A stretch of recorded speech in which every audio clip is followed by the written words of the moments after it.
Paper and Ink by Maniac. Douglas sits down in the rickety chair in front of a rickety desk, the legs of both threatening to fall off at any moment.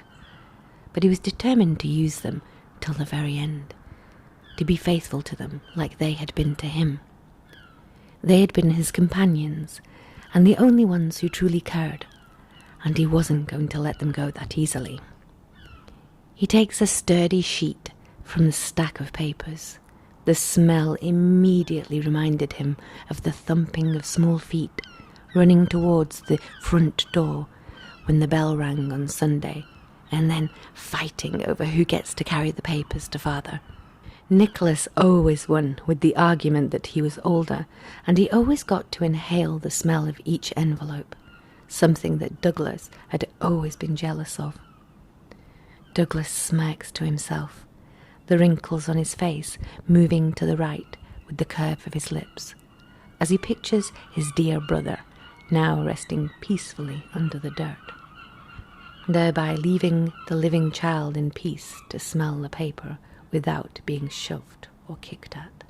He takes his trusty ink pen, filling it to the brim, using the ink pot open on his desk, and rubs the bluish stain from his fingers onto his brown overall, adding to the colourful state of his clothes.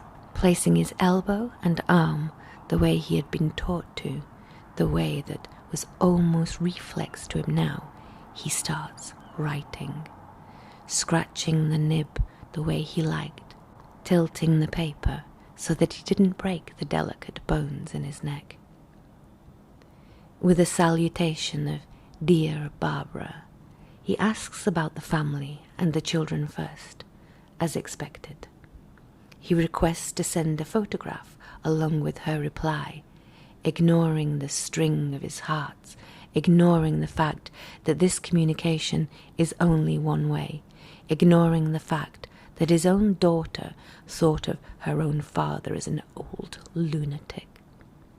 He reads over it again, chiding himself for the spelling mistakes that seemed to be dotted all over the page. He corrects his past self, adding arrows and more words, slashes and cuts, bleeding the ink into the page, bleeding himself into the page. He reads it again and is mildly satisfied.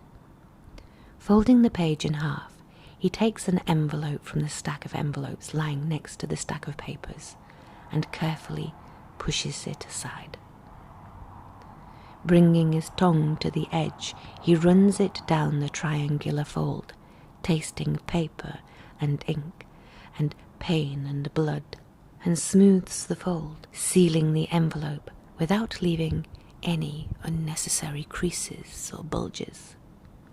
He writes Barbara's address and name, the words appearing like magic, and puts a stamp in the right corner, hitting his fist on it, prompting a loud thud and a creak from the table.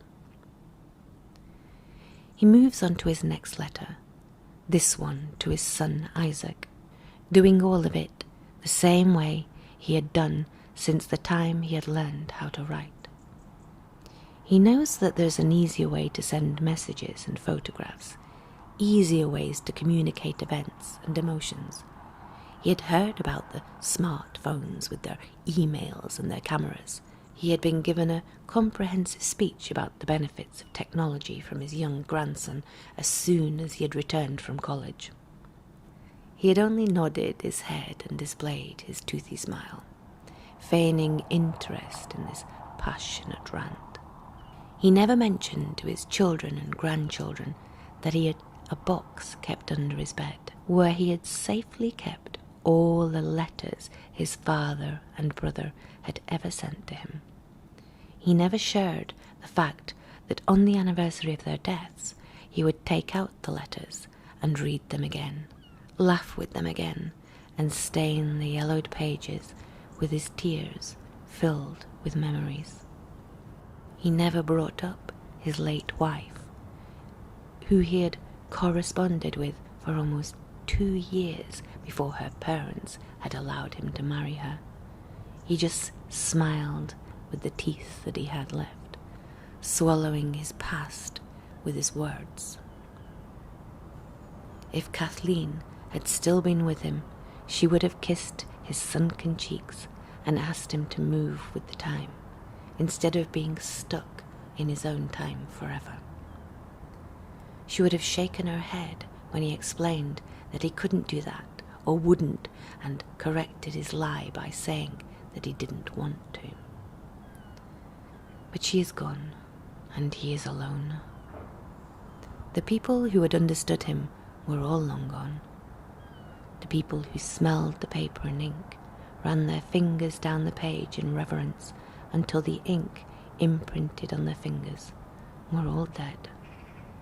He was the only one left, trying to hold on to the only thing he knows how to do, the only thing he knows to do well. He finishes the last letter, the one to his youngest daughter, Julia, and keeps it on the stack. He's suddenly exhausted, as he is every week. Pouring his heart out into ink on paper satisfies him, but also drains him.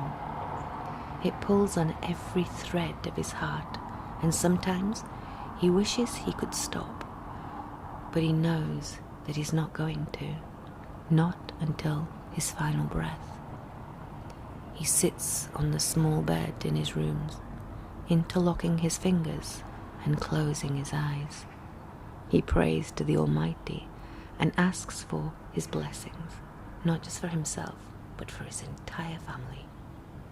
Douglas then proceeds to talk to his wife, tell her about his day, and laugh about his shortcomings and his tendency to live in a different time period.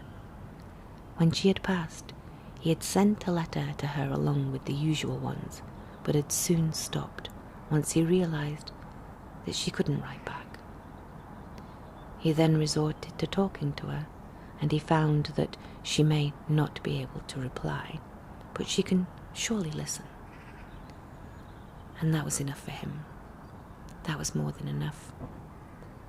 He feels the marks on his hand, the scratches and the cuts, the blood and the ink, and feels the feel of the paper still lingering.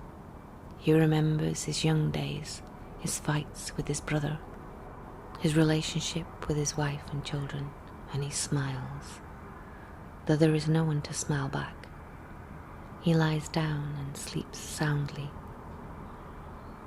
There isn't anyone to wake him the next morning.